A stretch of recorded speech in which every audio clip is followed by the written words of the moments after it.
हम पढ़ने जा रहे हैं सबम्यूकस फाइब्रोसिस। सबम्यूकस फाइब्रोसिस जो है एक तरह की इडियोपैथिक प्रोग्रेसिव फाइब्रोसिस होती है। ओरल म्यूकोसा में अक्सर ट्रिस्मस के साथ में होती है। ये कंडीशन क्या प्रॉब्लम होती है? एक इडियोपैथिक प्रोग्रेसिव फाइब्रोसिस है ये, और ये ट्रिस्मस के साथ में होती है, करेक्टराइज्ड बाई ट्रिस्मस।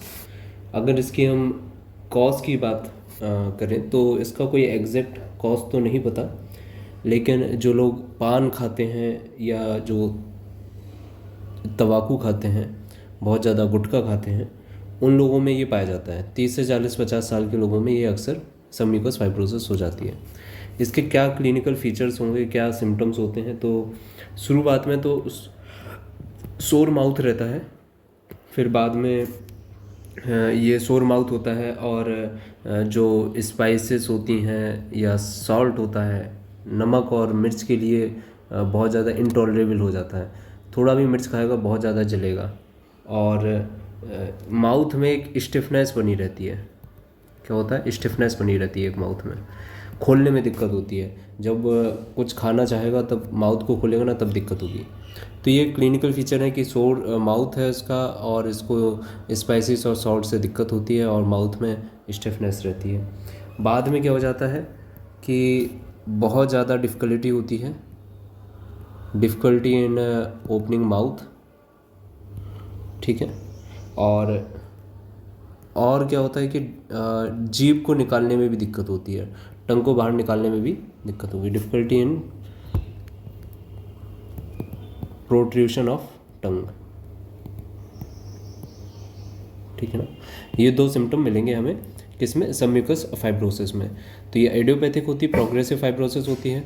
माउथ खोलने में क्योंकि प्रोग्रेसिव है तो लगातार होती जाएगी, तो एक समय ऐसा आएगा कि माउथ खोलने में दिक्कत होगी और टंग को बाहर निकालने में भी दिक्कत होगी, ठीक है। अर्ली स्टेज में कोई साइंस तो नहीं देखने को मिलते हैं, कुछ देखने को नहीं मिलेगा, लेकिन पेशेंट को ये दिक्कतें महसूस होने लगेगी शुरुआत में। बाद में क्या होता है कि सॉफ्ट पैलेट में क्या क्या दिखाई देता है? साइंस की अगर हम बात करें तो हम क्या नोटिस कर सकते हैं कि सॉफ्ट पैलेट जो है वो थोड़ा सा पेलर हो गया, ठीक है। और क्या देखते हैं कि ओरल म्यूकोसा थोड़ी रिजिड हो जाती है, और फिर समय के साथ में और ज़्यादा रिजिड हो जाती है। जो पेशेंट है वो अपने गाल को फुला नहीं पाता, जैसे हम लोग हवा भर लेते हैं ना, patient can not puff out cheeks. जैसे हम लोग हवा भर के गालों को फुला लेते हैं ना, ये पेशेंट नहीं कर पाएगा ऐसा। और क्या होता है कि अभी मार्क्ड फाइब्रोसिस देखते हैं एंटीरियर फॉसियल पिलर्स पर, और सॉफ्ट पैलेट का लिमिटेड मूवमेंट देखते हैं, ठीक है। लिमिटेड मूवमेंट हो जाता है इसका, माउथ ओपन नहीं कर पाएगा, ये भी एक साइन रहेगा कि कहीं ना कहीं फाइब्रोसिस हो रही है। तो कुछ साइंस हैं, कुछ सिम्टम्स हैं जिससे हम अंदाज़ा लगा सकते हैं कि ये सबम्यूकस फाइब्रोसिस है, ओके। इसके इन्वेस्टिगेशन की अगर हम बात करें तो बायोप्सी करवाते हैं, तो एपिथेलियल लेयर जो होती है उसमें एट्रोफी देखने को मिलती है, हाँ, और जो वेसल लेयर उसकी एक्टिविटी बढ़ चुकी होती है। सब एपिथेलियल टिश्यूज़ में थिकनिंग बहुत ज़्यादा बढ़ चुकी होती है, कोलेजन फाइब्रस टिश्यूज़ का डिपोजिशन हो जाता है, और लिम्फेटिक इन्फिल्ट्रेशन हो जाता है। ये कुछ हम बायोप्सी में हम देखेंगे क्लिनिकल फीचर्स क्या क्या रहेंगे? Increased thickening, collagen fibrous tissues का डिपोजिशन, और लिम्फोसाइटिक इन्फिल्ट्रेशन, ठीक। इसके बाद जब हम ट्रीटमेंट की बात करते हैं तो कौन कौन सी मेडिसिन होती हैं जो ट्रीट कर सकती हैं इस कंडीशन को? तो एंटीमोनियम क्रूडम, और ये बहुत अच्छी रेमेडी है, इसमें प्यास नहीं लगती है पेशेंट को, ठीक है ना। इंपॉर्टेंट पॉइंट मैं हाईलाइट कर देता हूँ। एक तो प्यास नहीं लगती है पेशेंट को, कॉर्नर्स जो होंगे माउथ के वो क्रैक्ड मिलेंगे, ठीक है। दूसरा फिर लेते हैं, कॉर्नर्स जो होते हैं कैसे मिलते हैं? क्रैक्ड मिलते हैं, ठीक है। अरे यार कोई दूसरी बैठना, हाँ। और लिप्स कैसे होते हैं? ड्राई हैं, टंग क्रैक्ड रहेगी, कोटेड रहेगी, थिक वाइट। ये तो एंटीमोनियम प्रोडक्ट का एक पिक्यूलियर फीचर है कि जो उसकी टंग होती है वो थिक वाइट कोटिंग रहती है उस पर। सलाइवा सॉल्टी होता है, गम्स जो होते हैं टीथ से निकल रहे होते हैं, टूथ हैक अगर हो रहा हो तब भी देते हैं। पैलेट में हमें रॉनेस देखने को मिलेगी, ठीक है। एक तो ये फीचर बहुत इंपॉर्टेंट है, कॉर्नर ऑफ माउथ में क्रैक्स मिल रहे हैं, और लिप्स ड्राई हैं और म्यूकस का बहुत ज़्यादा एक्सपेक्टेशन हो रहा है, और इसमें कैंकर सोर्स के लिए भी अच्छी रेमेडी है एंटीमोनियम क्लोराइड। ओके ना। सो एंटीमोनियम क्लोराइड दे सकते हैं हम। आर्सेनिक एल्बम, आर्सेनिक एल्बम भी बहुत अच्छी रेमेडी है। इसमें गम्स अनहेल्थी होते हैं और बहुत आसानी से ब्लीड करने लगते हैं। ठीक है, गम्स अनहेल्दी हैं, इजीली ब्लीडिंग होते हैं, गम्स में ब्लीडिंग हो रही है। अल्सर्स मिलेंगे जो कि बहुत ज़्यादा ड्राई होंगे और बर्निंग हो रही होगी। ठीक है, खैर ये अगर हम बात करें तो लिप्स का एपिथेलियोमा, लिप्स के एपिथेलियोमा में ये बहुत अच्छा काम करेगी। ठीक है, तो ये फाइब्रस जो सबमिकस फाइब्रस थिकनिंग हो रही है, इसमें माउथ को ओपन नहीं कर पा रहा है। लिप्स एपिथेलियोमा में भी माउथ को सही तरह से ओपन नहीं कर पाएगा। तो लिप्स एपिथेलियोमा में और गम्स में अगर अनहेल्दी ब्लीडिंग हो रही हो, बर्निंग हो रही हो अल्सर्स में, और टंग कैसी रहती है इसकी, साफ़ सुथरी रहती है, रेड रहती है, उसमें बर्निंग हो रही होती है और अल्सर्स भी प्रेजेंट होते हैं, सलाइवा में खून भी मिलेगा।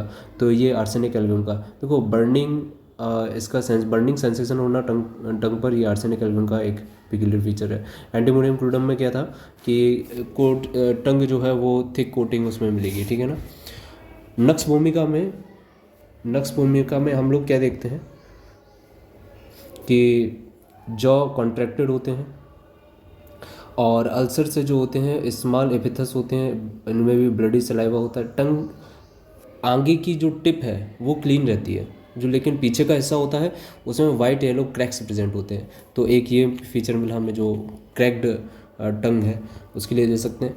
टूथ हैक होता है, कोल्ड थिंग से बहुत ज़्यादा बढ़ जाता है। गम्स में सॉइलिन और वाइट ब्लीडिंग देखने को मिलेगी। ठीक है ना, गम्स सॉइलिन होते हैं, वाइट होते हैं, ब्लीडिंग। पायरिया के लिए अच्छी रेमेडी है नक्स भूमिका।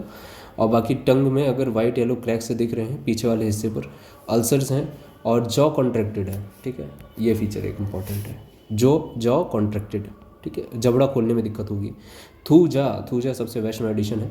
और टंग कैसी रहेगी, पेनफुल रहेगी। वाइट ब्लिस्टर्स होते हैं जो पीछे वाला हिस्सा है, यानी कि टंग का जो पीछे वाला हिस्सा है, ये पूरा टंग हो गया, आगे की टिप जो है वो पेनफुल है और पीछे का जो रूट है उस पर हमें ब्लिस्टर्स देखने को मिल रहे हैं जो कि काफ़ी पेनफुल और सोर होंगे। ठीक है, टीथ जो होंगे उनमें गम्स में डिके देखने को मिलेगा और बहुत ज़्यादा सेंसिटिव होते हैं, गम डिटेक्टेड होते हैं। ये पायरिया के लिए बहुत अच्छी रेमेडी है। पायरिया का केस है जहाँ पर गम्स डिके हो रहे हैं ना, कह रहे हैं ना, टीथ के जो पास के जो गम्स हैं वो डिके हो रहे हैं, बहुत ज़्यादा सेंसिटिव हो जाते हैं, रिट्रैक्टेड हो जाते हैं, पीछे की तरफ खींचे जाते हैं। तो अगर इस तरह की कंडीशन मिल रही है तो दे सकते हैं।